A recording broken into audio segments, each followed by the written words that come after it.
Guys आज हम करने जा रहे हैं C foundation paper 1 accounts module 1 का last chapter number 6 accounting for special transaction. ये पूरी बुक का सबसे बड़ा चैप्टर है। इस चैप्टर में 5 यूनिट है और पाँचों के 5 यूनिट कर देंगे इस वीडियो में। तो सबसे पहली यूनिट जो है वो बिल्स ऑफ एक्सचेंज और प्रोमिसरी नोट के बारे में है कि ये 11th क्लास में हम पढ़ चुके हैं। वैसे ये कि बिल ऑफ एक्सचेंज क्या होते हैं, प्रोमिसरी नोट क्या होते हैं। ठीक है, थ्योरी को अभी नहीं पढ़ेंगे, अभी सीधा प्रैक्टिकल पोर्शन पे ही जाएगी। बिल ऑफ एक्सचेंज और प्रोमिसरी नोट के बीच में डिफरेंस बता रखा है। कुछ जर्नल एंट्रीज बता रखी है कि जब बिल रिसीव होता है तो जो ड्रॉई जो बिल बनाकर बेचता है, जैसे डेटर जैसे जिसने पैसे लेने होते हैं वो दूसरे जने को बिल बनाकर बेचता है ना, तो डेटर जो होता है वो क्रेडिटर को बिल बनाकर बेचता है और क्रेडिटर एक्सेप्ट कर लेता है। तो डेटर के अकाउंट में आएगा bill receivable account debit to creditor का नाम। ठीक है ना, ड्रॉई जिसने एक्सेप्ट कर लिया है बिल। अगर ए ने एक्सेप्ट कर लिया है तो टू ए, और अगर ए ने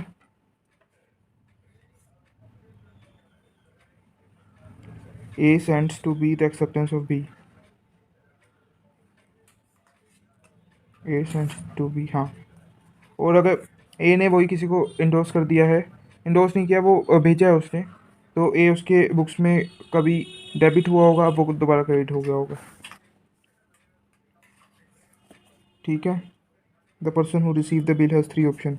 ही can hold the bill until maturity, he can endorse to the favour of other party, account debit to ये, और डिस्काउंट कर सकता है वो। तो उसके बाद 3 ऑप्शन होते हैं, या तो होल्ड कर ले मैच्योरिटी तक, या किसी को एंडोर्स कर दे जिससे जो उसका क्रेडिटर हो, और या फिर बैंक से डिस्काउंट करवा ले। डिस्काउंट कराते हैं तो डिस्काउंटिंग चार्जेस लगते हैं, कुछ नॉमिनल अमाउंट से लगती है।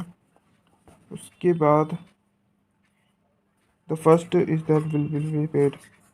अगर बिल ऑनर हो जाता है मैच्योरिटी डेट पे ऑनर हो जाता है तो कैश अकाउंट डेबिट टू ये, या बैंक अकाउंट डेबिट टू ये बिल रिसीवेबल। और सेकंड पॉसिबिलिटी है कि बिल डिसऑनर हो जाता है तो जो बैंक डेबिट नहीं होगा, यहाँ ड्रॉई डेबिट हो जाएगा और टू बिल रिसीवेबल। और फिर उसके इफ द बिल वाज, अब डिसऑनर हुआ है, इसमें 3 केस हो सकते हैं कि क्रेडिटर के फेवर में इंडोर्स किया हुआ था। If the bill was endorsed in the favor of creditor, the entry is drawee account debit to BP। ठीक है। If the bill was discounted with the bank, drawee account debit to bank account. या bank इसलिए आया क्योंकि bank को देने पड़े, और BP इसलिए आया क्योंकि क्रेडिटर को देने पड़े।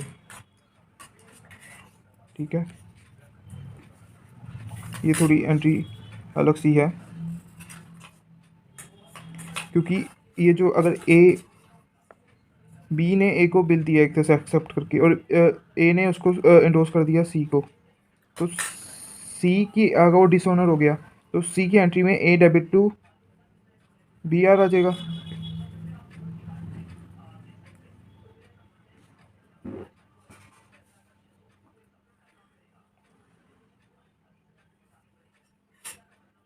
और फिर ए को वो बिल बना कर देगा दोबारा से, तो ए की बुक्स में हो जाएगा BP अकाउंट, ए की बुक्स में हो जाएगा BP अकाउंट टू सी, नहीं टू ए, सी के अकाउंट में ही होएगा। छोड़ो ये अमाउंट, ये जो एंट्री है ना, ये याद रख लो, ये जब क्वेश्चन आएगा तब मैं बता दूँगा, समझा दूँगा। टर्म्स ऑफ बिल की क्या टर्म्स होती है। जो बिल्स है उसकी ड्यूरेशन 90 डेज से ज़्यादा नहीं होनी चाहिए। यूजली वो 90 डेज से ज़्यादा नहीं होती, वैसे किसी भी ड्यूरेशन की हो सकती है। Term of the bill begin to run from the date of sighting.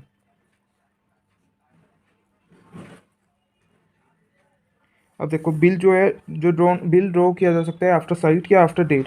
After site करते हैं तो जब वो एक्सेप्ट होता है उससे उसके बाद 3 महीने शुरू होती है, और आफ्टर डेट करते हैं तो जब ए ड्रॉ करता है बी को और उसने अभी एक्सेप्ट नहीं किया, फिर भी वो 3 महीने उसमें काउंट हो जाएगी। ठीक है। एक्सपायरी और the due date of the bill, the date on which the bill terminates, जब बिल की मैच्योरिटी आएगी तभी। Days of grace, 3 days of grace मिलते हैं। कि 1 जनवरी को बिल मैच्योर हुआ, तो उसके बाद 3 दिन, उसके बाद 4 जनवरी तक पेमेंट करनी होती है। उसके बाद date of maturity of bill,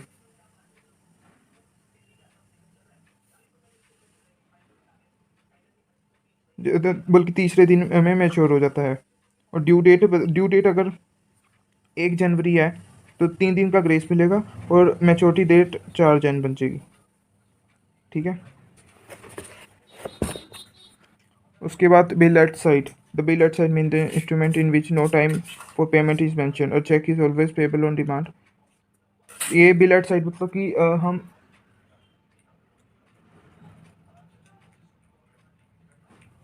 जो बिल डिमांड करते साथ ही मिल जाए। हाँ, चेक हमेशा पेबल होता है, और डिमांड करते साथ ही वो बैंक से निकलवा सकता है। एट साइट मीन्स की डिमांड पे। बिल आफ्टर डेट में क्या होता है, प्रॉमिस ही नोट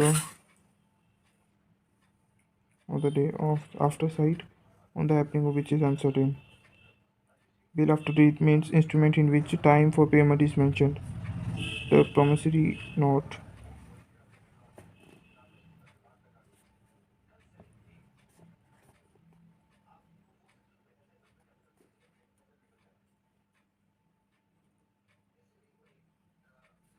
इसमें कोई टाइम मेंशन नहीं होता, इसमें टाइम मेंशन होता है।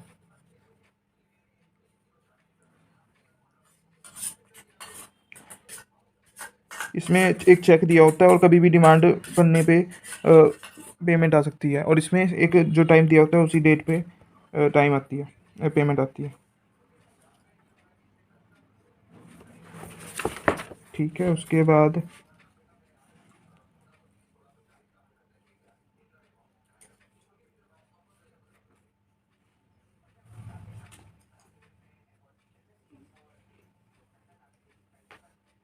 is made payable at the starting of number of days after the days. Noting charges क्या होती है, जैसे बिल डिसऑनर हो गया, तो बिल डिसऑनर होने में कुछ नोटिंग चार्जेस लगती है। वो या तो जिसको इंडोर्स किया वो पे करेगा, जो या जिसके पास बिल है, जिसने पैसे लेने थे वो पे करेगा, और ये वो रिकवर कर सकता है क्रेडिटर से। ठीक है। Renewable of bill. जब बिल डिसऑनर हो जाता है तो रिन्यू भी किया जाता होगा, तो रिन्यू में नोटिंग चार्जेस भी आते होंगे, और इंटरेस्ट भी आ जाता होगा। Retirement of the bill of exchange and repeat. अब क्या है कि 1 जनवरी को देना था, लेकिन हमने दे दिया 1 दिसंबर को, तो 1 महीने पहले दे दिया, तो 1 महीने पहले दे दिया तो इसका कुछ रिबेट मिलेगा। ठीक है। अब इलस्ट्रेशन नंबर 1 देते हैं। Sujata receive 2 bill from Aruna dated 1st January 2020 for 2 months, and the first bill is for 10,200, and the second bill is for 15,000. The second bill is endorsed in the favor of Shri on 3rd January 2020. The first bill was discounted immediately with the bank for 10,000 rupees. तो सुजाता की उसमें आना था, तो BR2 Aruna आएगा सबसे पहली entry. इसमें अमाउंट आएगी 25,200। उसके बाद आएगी, क्योंकि एक बैंक से कर लिया और एक वो कर लिया, तो एक में आएगी bank account debit discounting charges account debit to BR, क्योंकि इमीडिएटली लिखा है, तो 10,000 और 2,000 और 10,200, ये 200 है, सॉरी। उसके बाद इसको एंडोर्स किया है श्री को, तो Shri account debit to BR 15,000, ऐसे होगा। डेट तीनों की तीनों, इसमें थर्ड जैन आएगी, इसमें और इसमें फर्स्ट आएगी।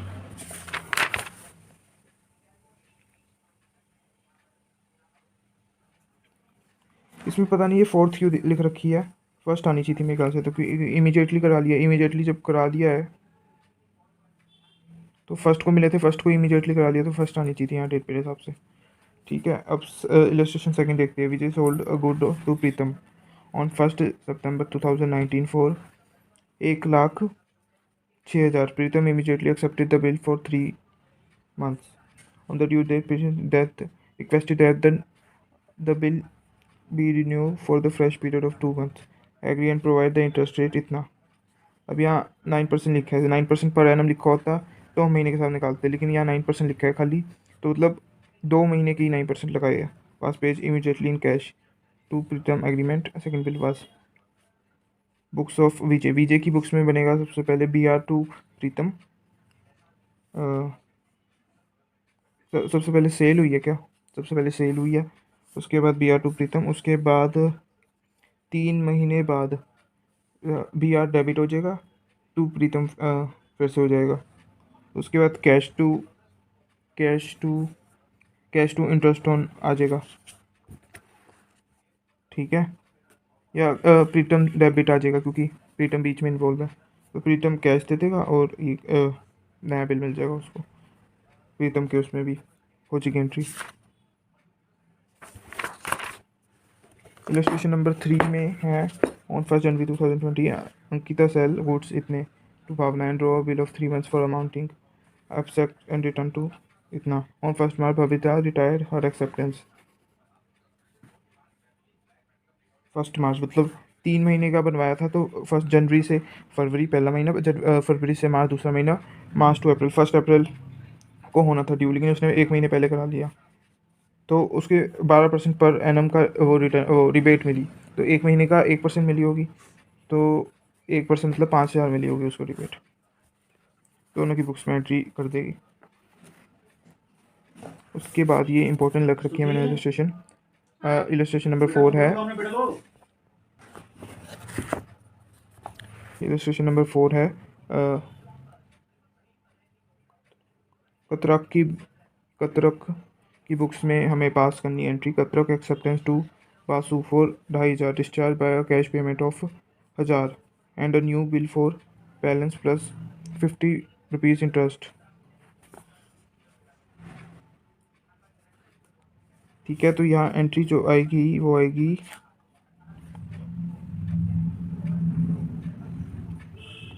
कतरक ने एक्सेप्ट किया तो इसने देना था।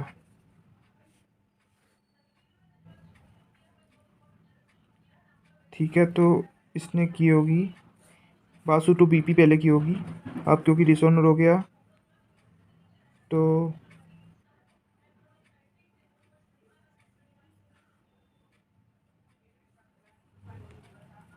ऐसे हुई होगी कि जब इसको सबसे पहला बिल मिला होगा तो बासु डेबिट टू BP। अब बिल जब डिसऑनर हो गया तो BP टू बासु। ठीक है, और अब बासु को फिर से डेबिट करना है, टू कैश आ जाएगा और टू BP आ जाएगा, और इंटरेस्ट भी आना है, तो इंटरेस्ट उसी BP में आएगा, तो इंटरेस्ट भी आ जाएगा यहाँ। BP debit interest debit to cash to bill payable, यही है। यहाँ बासु आना है।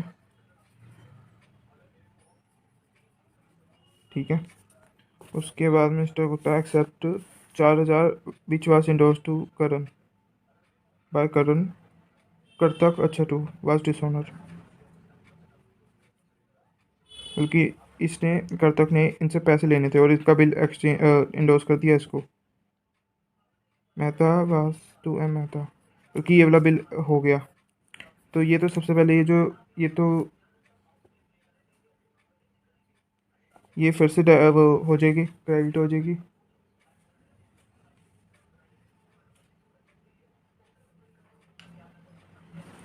तो ऐसे होगा,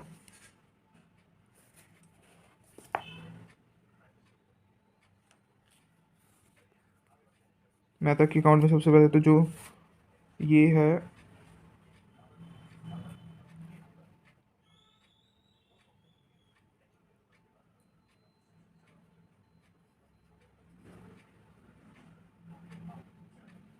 मेहता डेबिट टू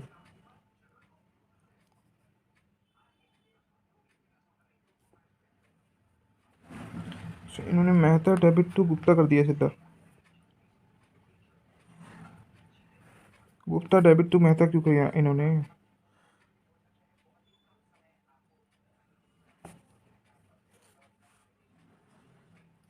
मेहता को तो चलो बैंक पेमेंट कर दी।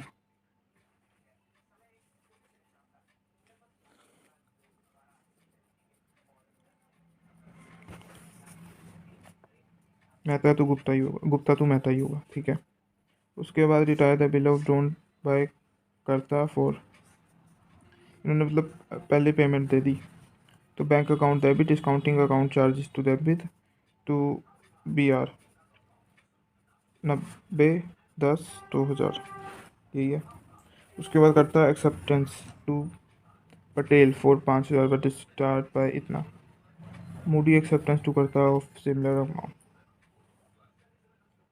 Discharge by Moody acceptance. तो इसने बीपी करना था, तो बीपी जो है डेबिट होगा टू बी आर हो जाएगा, bills payable to B R, यही है। तो ये इसका ये वाली कंफ्यूज की थी। On 1 January Vikas do a bill of exchange for 10,000 due for the payment after 3 months. On Eknath accepted the bill on 4 मार्च, कितने 3 मंथ्स के लिए, तो मतलब 1 महीने पहले करवा लिया। Retire the bill discounting per year, तो 1% का उसको मिला होगा इन द केकनाथ, ठीक है। तो विलास टू पीपी आया होगा,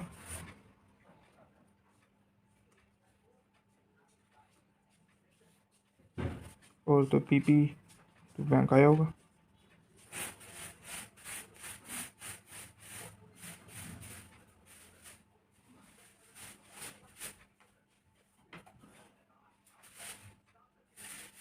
अच्छा, इंटरेस्ट भी मिला, तो इंटरेस्ट आया होगा।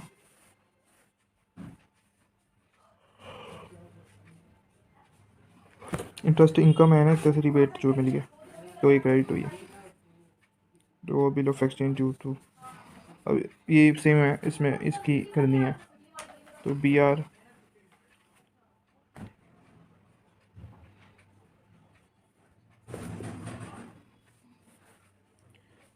टू एकनाथ, और bank interest to B are.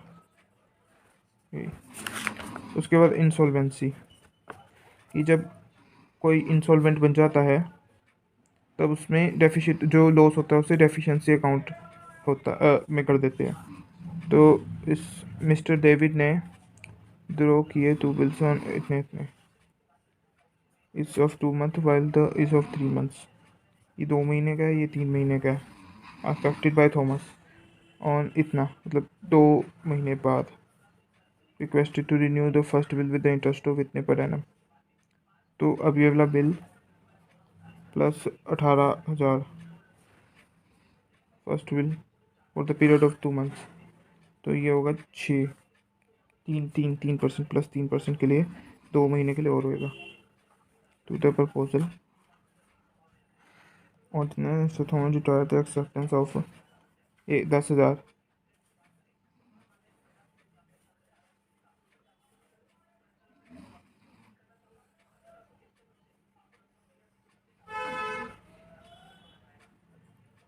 20 3 को mister retire the acceptance for 10,000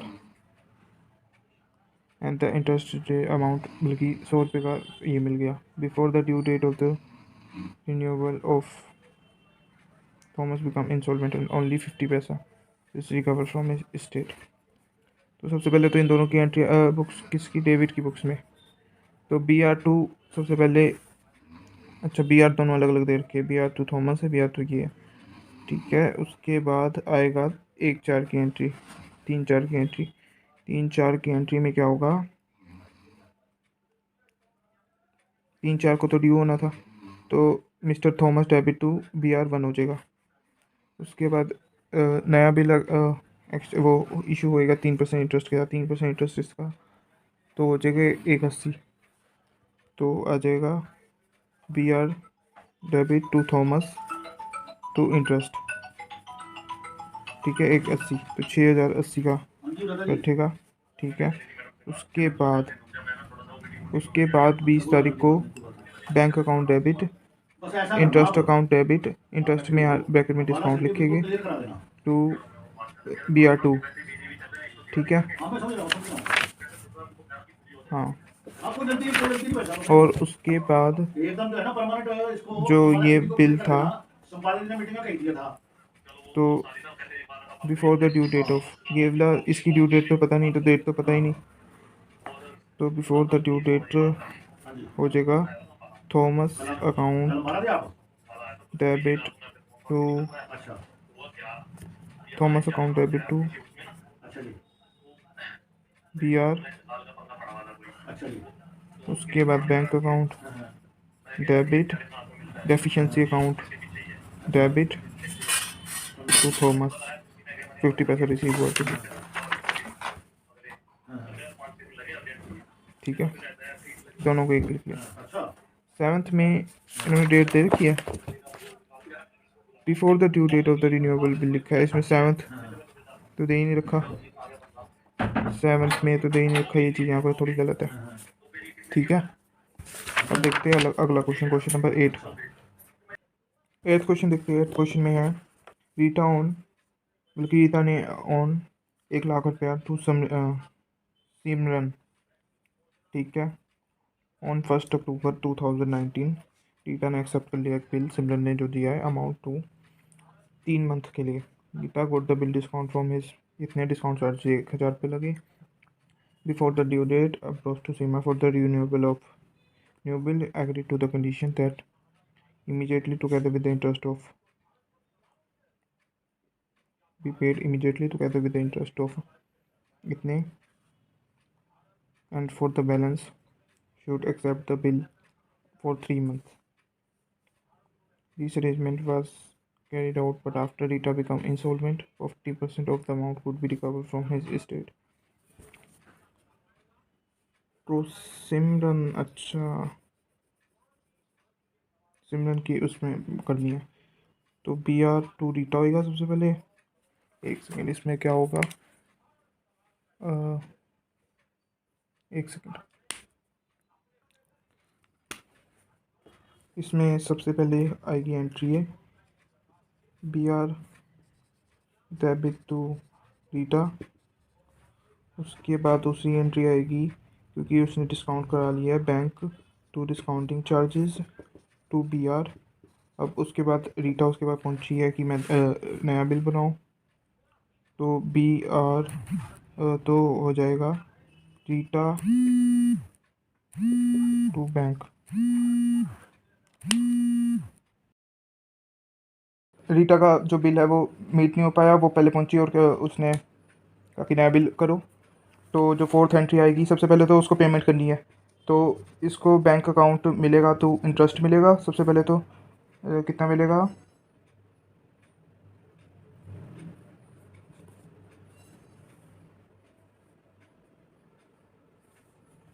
1500 का इंटरेस्ट मिलेगा 3 मंथ्स के हिसाब से, 3% इंटरेस्ट मिलेगा 50,000 पे, तो 1500 का इंटरेस्ट मिलेगा और इसको पेमेंट करनी पड़ेगी, ठीक है। एक्चुअली सबसे पहले तो यहाँ इंटरेस्ट टू रीटा आएगा सबसे पहले, तो अब पेमेंट करेगी, अब रीटा जो है पेमेंट करेगी 50,000 प्लस 1500 की टू रीटा, और बिल ऑफ एक्सचेंज भी जाएगा रीटा को। इसके बाद रीटा का बिल डिसऑनर हो गया तो BR होएगा। उसके बाद कितनी अमाउंट रिसीव हुई, 40%, तो यहाँ पर 50,000 था, तो इसका 40,000 बैंक में आया होगा 20,000, और जो तो रीता और बाकी जो लॉस हुआ वो डिफ़ॉल्टर अकाउंट में जाएगा। एक सेकंड, कौन सा अकाउंट था वो, डेफिशिएंट अकाउंट में जाएगा। डेफिशिएंट अकाउंट तो ये बनाते ही नहीं, इन्होंने फिर भी डेफिशिएंट अकाउंट कहा था, कह रखा है, लेकिन बैड डेब्ट्स लिख रखा है इन्होंने in the books of drawee the amount to B and, तो बैड डेब्ट्स ही लिख देते हैं 30,000। उप्स, दिख रहा है आपको? ये 7-8 एंट्रियाँ होगी। यही एंट्रियाँ थी, लेकिन बैड डेब्ट्स था यहाँ सबसे पहले, और यहाँ भी बैड डेब्ट्स है, डेफिसिट अकाउंट नहीं होता। ठीक है, अब है ये बातें एकोमोडेशन बिल पे। ये सबसे मुश्किल कहूँ मैं, सबसे टफ और नया टॉपिक है इस चैप्टर में, बिल ऑफ एक्सचेंज में, जहाँ पर जनरली बच्चों को प्रॉब्लम आती है। तो ये इसका कॉन्सेप्ट मैं आपको क्वेश्चन करते साथ ही समझाते रहूँगा। ठीक है, तो इस क्वेश्चन में क्या हुआ है, ऑन 1 जुलाई, 1 जुलाई को गोर्गी drew a bill of 1,80,000 for 3 months to Harry. तो हैरी ने पेमेंट करनी थी गोर्गी की ऑन म्यूचुअल एकोमोडेशन। ठीक है, उसके बाद ऑन म्यूचुअल एकोमोडेशन मतलब फंड रेज करने के लिए, हैरी एक्सेप्टेड द बिल, गोर्गी had purchase worth from Jack. अब गोर्गी के पास BR आया होगा, हैरी से BR गया गोर्गी के पास, और गोर्गी ने परचेज किया जैक से, तो जैक के पास उसने इंडोर्स कर दिया। उसके बाद जैक ने परचेज किए गुड्स वर्थ हैरी और बिल कर दिया, तो हैरी के अकाउंट में जो BP था वो डेबिट हो जाएगा टू फ्रॉम ये बिल रिसीवेबल। ठीक है, रीपरचेज गुड्स वर्थ। अब हैरी ने, अब म्यूचुअल एकोमोडेशन में क्या होता है कि एक तरह से इसने इसको लोन दिया as in the form of BR। ठीक है, और जिसको इसने यूज़ कर लिया आगे, तो जो G है, अब उसने 1,80,000 देने हैं H के। तो जब अब H ने जब परचेज किया गुड्स फ्रॉम गोर्गी से, तो अब वो पूरी पेमेंट नहीं करेगा, वो सिर्फ 20,000 पेमेंट करेगा, क्योंकि 1,80,000 तो पहले उसने लेने ही थे। ठीक है ना,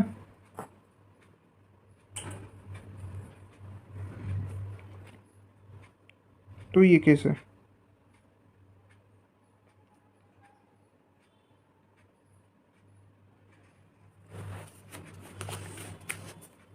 अब देखिए क्वेश्चन नंबर 10 में हुआ क्या। Y और X दो बंदे थे। ठीक है,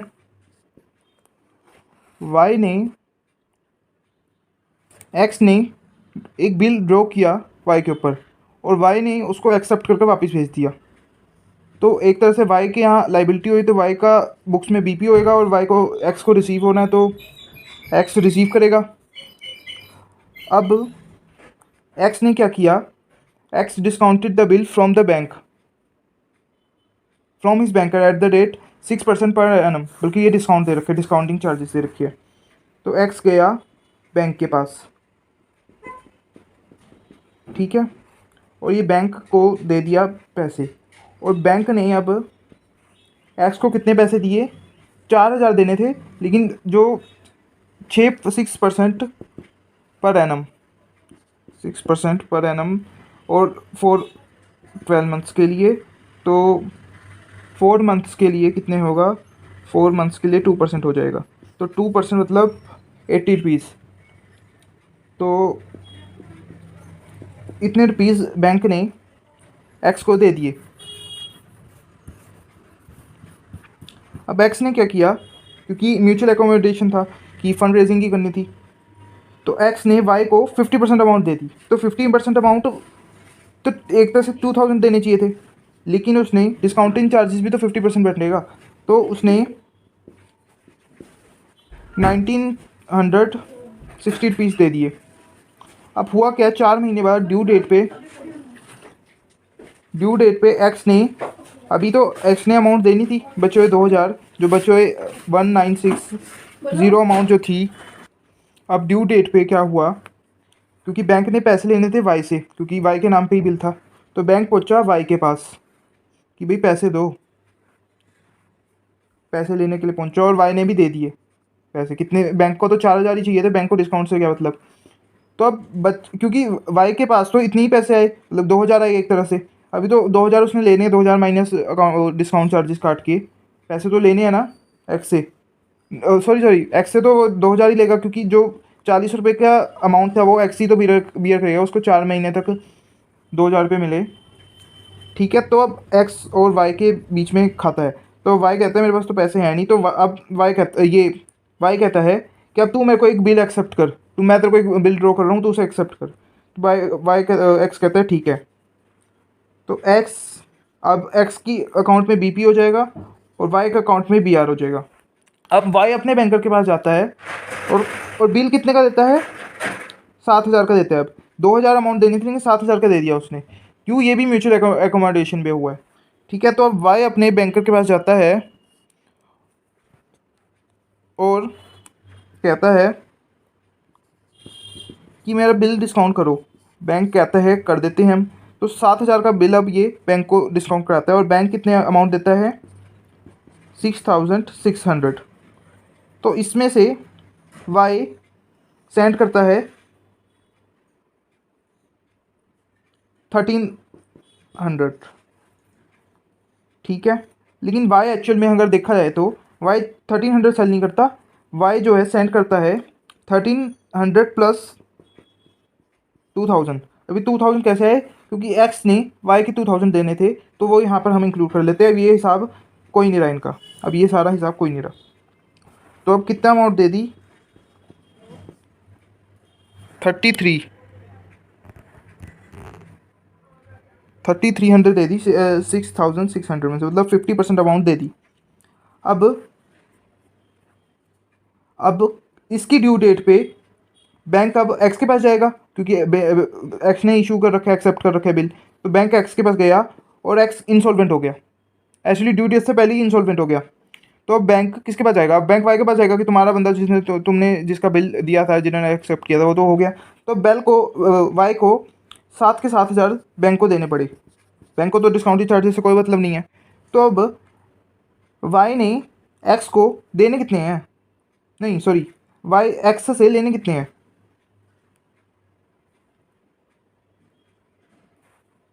3,300 नहीं लेने, 3,300 प्लस इस पर डिस्काउंटिंग चार्जेस भी लगी होगी जो एक्स ने बियर की होगी। तो वाई ने एक्चुअल में कितने लेने हैं, डिस्काउंटिंग चार्जिंग निकालने का फॉर्मूला है, एक सेकेंड, डिस्काउंटेड चार्जेस निकालने का फॉर्मूला होता है 33/66 इंटू जितना डिस्काउंटेड चार्जेस थे 400, तो ये आएगा 200। तो 200 इसमें डिस्काउंटिंग चार्जेस भी है, तो 33 में 200 ऐड करेंगे तो 3,500 लेने हैं वाई ने एक्स से अभी। तो अब वाई तो इंसॉल्वेंट बन गया है, और 25 पैसा सिर्फ 25% अमाउंट जो है वो उससे आई है, तो उसकी एंट्री हो जाएगी bank account, oh sorry sorry sorry, उसके एक्स की अकाउंट में वो देखना है ना, एक्स की बुक्स में हो जाएगी Y account debit to bank account to, देखने दो टू कौन सा अकाउंट आएगा, डेफिशिएंसी अकाउंट आएगा,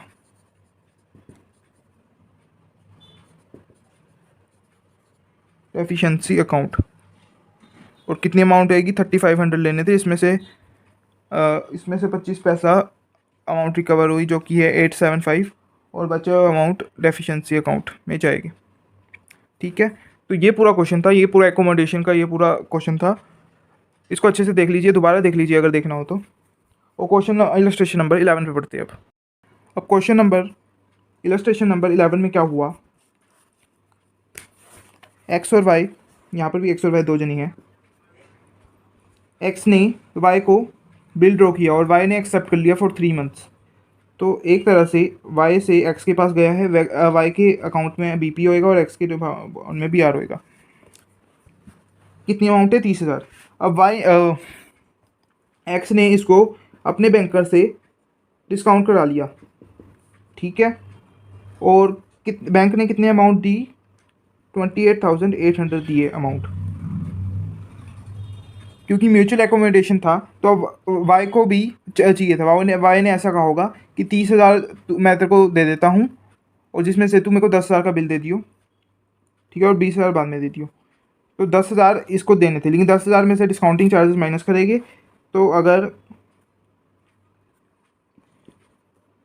तो एक्चुअल में कितने गए मैं ये देखना चाहता हूँ, क्योंकि उसने तो इज इक्वल टू इतनी अमाउंट दी है और एक्चुअल में एक्स की कितने अमाउंट दी होगी। अगर एक्स की वैल्यू निकाल लिया इस हिसाब से तो कि एक्स की वैल्यू 10,000 आ जाती है। ओके, ठीक है, इस तरह से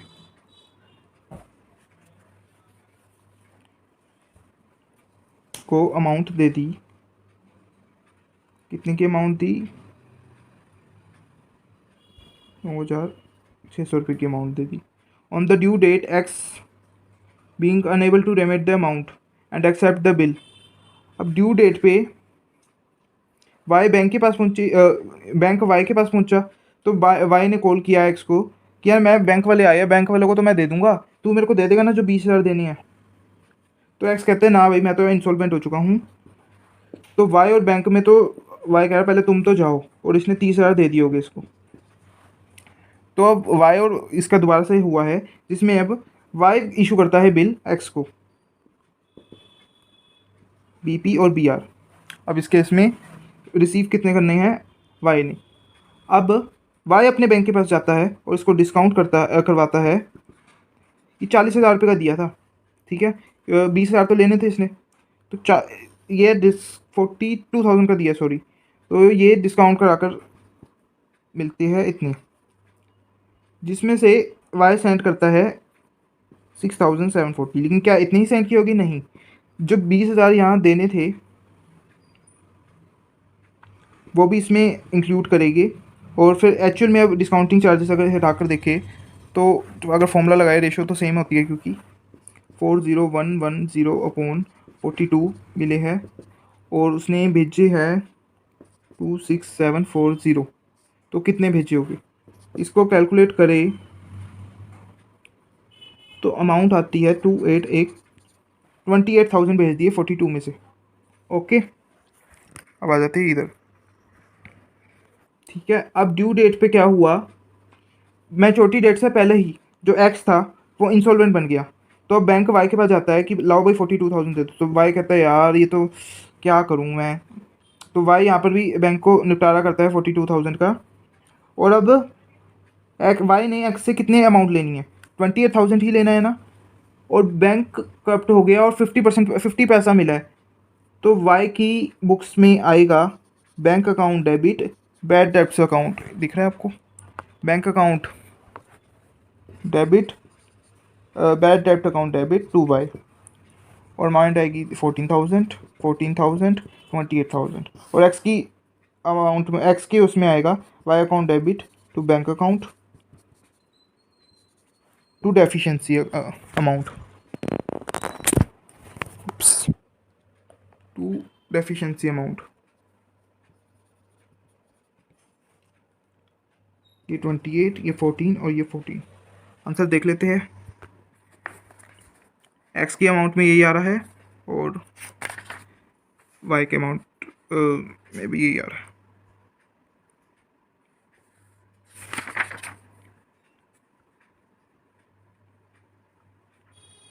एक्स के अमाउंट में, ठीक है। तो इलस्ट्रेशन नंबर 11 भी ख़त्म हो गई है और इलस्ट्रेशन नंबर 12 देखते हैं अब। इलस्ट्रेशन नंबर 12 में क्या हुआ? Anil draw a bill of Sanjay. Bill of Anil है, संजय है। अनिल ने ड्रॉ किया और संजय ने रिटर्न एक्सेप्ट करके रिटर्न कर दिया। तो संजय की बुक में बीपी है और अनिल की बुक्स में बीआर है। अनिल ने उसको बैंक के पास गया और डिस्काउंट करा लिया बैंक ने अमाउंट दी 8820 और अनिल ने संजय को कितनी अमाउंट दी, 1/3 अमाउंट। तो 30,000 पे और 10,000 पे, 30,000 पे ओ सॉरी 30,000 नहीं है, ये 9,000 है। 9,000 पे कितना डिस्काउंटिंग चार्जेस लगा, 180। और 30,000 पे फिर कितना, 3,000 पे कितना लगेगा, 60।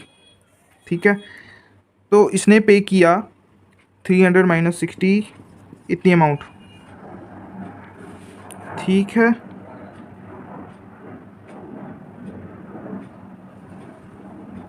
On the due date bank वाले पहुंचे संजय के पास और एज अ केस संजय ने फ़ोन किया अनिल को कि भाई पैसे मांगने आ गए बैंक वाले, तू कब देगा मेरे। तो अनिल कह रहा मैं बाद में दे दूंगा यार, मेरे पास अभी है नहीं। तो इसने कहा सबसे पहले तो इनको भगाओ। और अब संजय ने अनिल से कितने लेने हैं, 6,000। ठीक है, अब जो अनिल है वो एक बिल इशू करता है, मतलब कि एक्सेप्ट करता है संजय को, कितने का, 12,600 रुपये का। ठीक है, अभी 6,000 लेने हैं तो 12,600 रुपये का बिल देता है और ये डिस्काउंट कराता है बैंक से। और बैंक इनको देता है 12,000, लिखते रहो, 12,600 के बैंक देता है 12,330। ठीक है, 12,330 और संजय इसको दे देता है, कितने देता है, 2220। पर इतने ही देता है क्या, 6,000 इसने लेने थे तो प्लस 6,000 भी हो जाएगा, तो अमाउंट हो जाएगी 8220। ठीक है, तो अब असल अमाउंट कितनी बनेगी, 8220 तो दिया है, वो निकालेंगे हम रेशो से कि 12,000 इतनी amount is equal to 8220 upon X. तो x की अमाउंट जो बनेगी, ये इसको अगर सॉल्व करेंगे तो आएगी 84।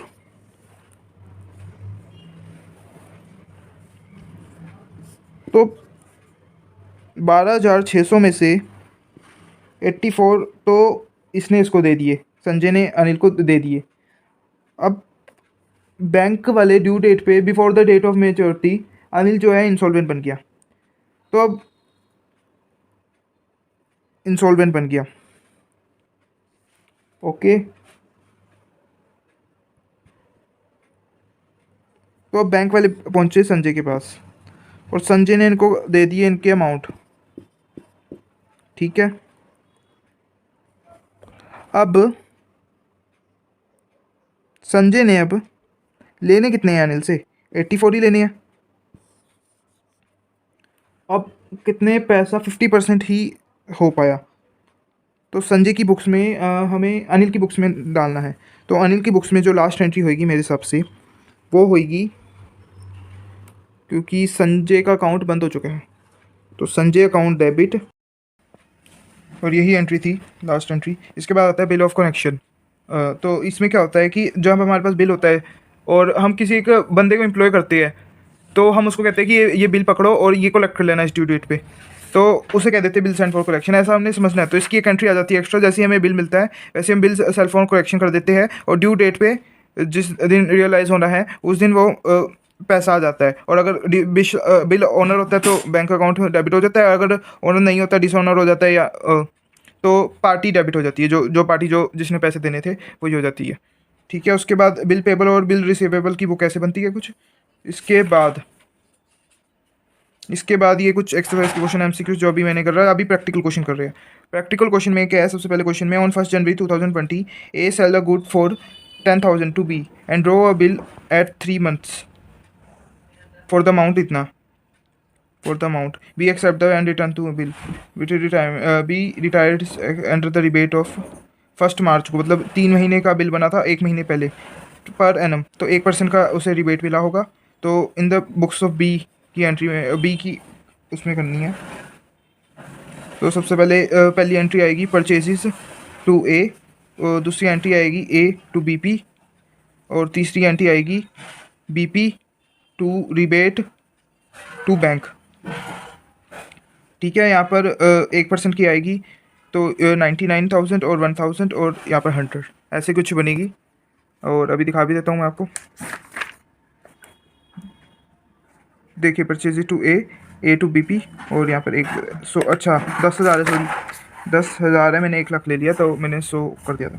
ठीक है, उसके बाद क्वेश्चन नंबर 2 कहता है कि A draw upon B 3 bills of exchange, इतने इतने इतने, a week later his first bill was mature।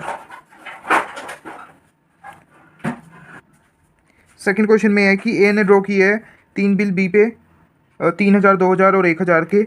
A week later his first bill was mutually cancelled. B agree to pay 50% of the amount on the cash immediately and therefore balance surplus accept the bill. तो B ने तीनों bill accept कर ली होगी, लेकिन एक हफ्ते बाद उसने जो 3,000 वाला बिल था उसको देने, वो कैंसिल कर दिया, तो 1,500 रुपये दे दिया, और 1,500 रुपये प्लस और बाकी जो बचे हुए 1,500 प्लस 100 का इंटरेस्ट, मतलब 1,600 का नया बिल एक्सेप्ट कर लिया। This new bill was endorse to C. A ने इसको सी को एंडोर्स कर दिया 1,600, हु वर डिस्काउंटेड, उसने बैंक से डिस्काउंट करवा लिया 1,500 का, मतलब discounting charges 100। Record the second bill, नहीं this second bill was discounted by A at, A ने सेकंड बिल जो है वो डिस्काउंट करा लिया बैंक से 5% डिस्काउंटिंग चार्जेस लगाकर। This bill on the date of maturity was return dishonoured. Noting charges जो थे 30 पे करने पड़े ए को। The third bill was retired on the maturity pass the journal entry in A. बहुत लंबा सा क्वेश्चन है, लेकिन बहुत आसान क्वेश्चन भी है। तो सबसे पहले BR आएगा, BR 1 2 3 2, B डेबिट हो जाएगा, B क्रेडिट हो जाएगा, सॉरी 3 2,000। उसके बाद सेकंड में कैश अकाउंट डेबिट। उसके बाद B डेबिट टू BR 1,500 या B डेबिट 3,000 ही कर सकते हैं सीधा, फिर B से मिलेगा कैश मिलेगा 3,000। उसके बाद B पे इंटरेस्ट भी लगेगा, तो इंटरेस्ट डेबिट 100 रुपये।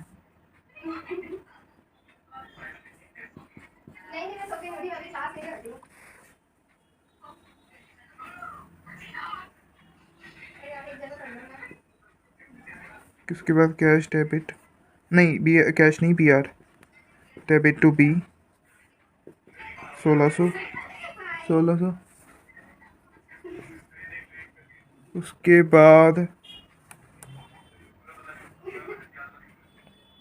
बाद जो है सेकंड बिल है ये 1,600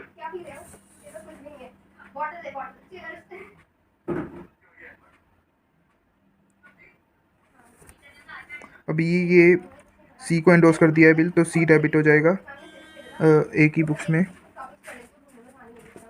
टू BR। ठीक है, 1,600। अब C ने इसको अब C ने इसको करवा लिया।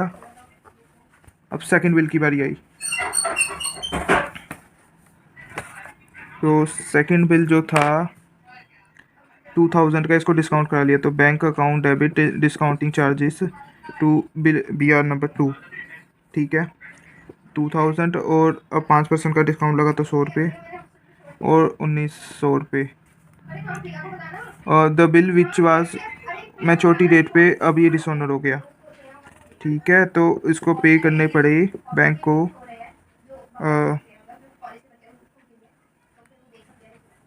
को पे करने पड़े BR noting charges to bank.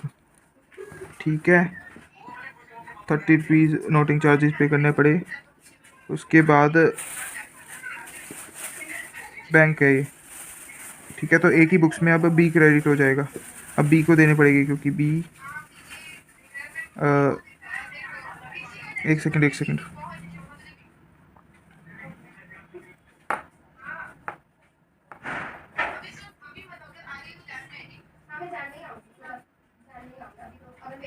Bank account debit. अब जो है बी जो डेबिट होएगा, क्योंकि ये सारा खर्चा बी के पास ही जाएगा, to B R, to noting charges. ठीक है, उसके बाद जो फर्स्ट बिल था, नहीं जो थर्ड बिल था, वो उसकी पेमेंट मिल गई होगी, वो मैच्योरिटी डेट पे हो गया होगा। वो ना किसी को इंडोर्स किया था, ना किसी को डिस्काउंट कराया था। वो ये जो एंट्री है ये दोनों कन्वर्ज हो सकती है। ठीक है, और बाकी सारा क्वेश्चन सा ऐसे ऐसे सही होगा। एक सेकंड देख लेते हैं। 6,000 के बिल मिले हैं। उसके बाद